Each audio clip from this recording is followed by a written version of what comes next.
the most news in the morning. CNN's American Morning, weekday 6 a.m. Eastern.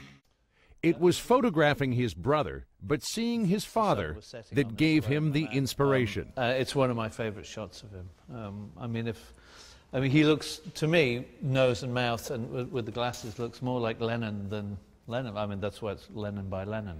After spending his music career in the shadow of his famous father, Julian Lennon wanted something all his own. So in the city his father loved, he premiered his first photography exhibit.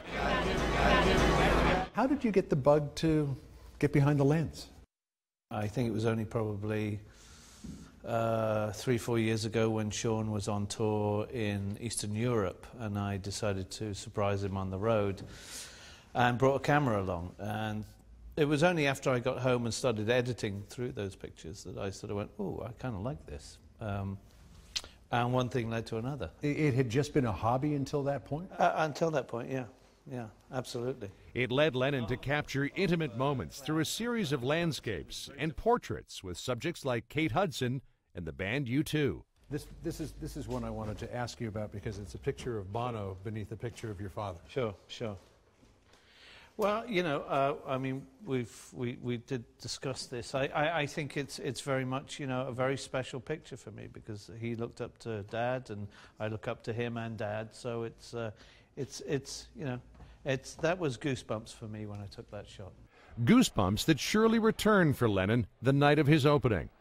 After decades of disagreements and infighting, the entire Lennon family, including his mother Cynthia and Yoko Ono, came together for the first time. How did that make you feel when everybody was together in the same place after so many years? I mean, the one thing I didn't want it to do was overshadow the show, being a little, you know, selfish in that regard. But the fact that we all ended up in the same room together, hugging and kissing, was pretty phenomenal. I can imagine. I don't think many people thought that would happen. The reunion, bittersweet, a stark reminder of John's absence. And more reminders are coming. Very significant date coming up in just a few Apparently days. so. Yeah. What would have been your dad's 70th birthday? Yeah. Where do your thoughts run when you think about that significant anniversary? First and foremost, I think, what age am I and what age he would have been, and how weird is that just to begin with.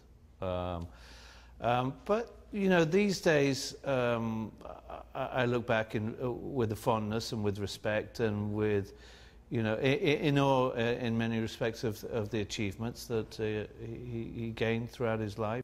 You know, this is a question I've asked people over the years. Mark David Chapman came up for parole. Sure. Again, just a couple of weeks ago. Sure. Was denied for the 6th time. Yep. Should he ever be released? I can't answer that. You know, there's supposed to be room in our hearts, in all of our hearts, for forgiveness. My own thoughts are personal on that, and are my own, and will remain that way. That's for me and my own thoughts in my own quiet time. Do you think his life would be in danger if he were ever going to absolutely, yeah. No question about it. You know, I don't wish harm on anybody, but I think that if he did get out, someone would try and hurt him. That's for sure.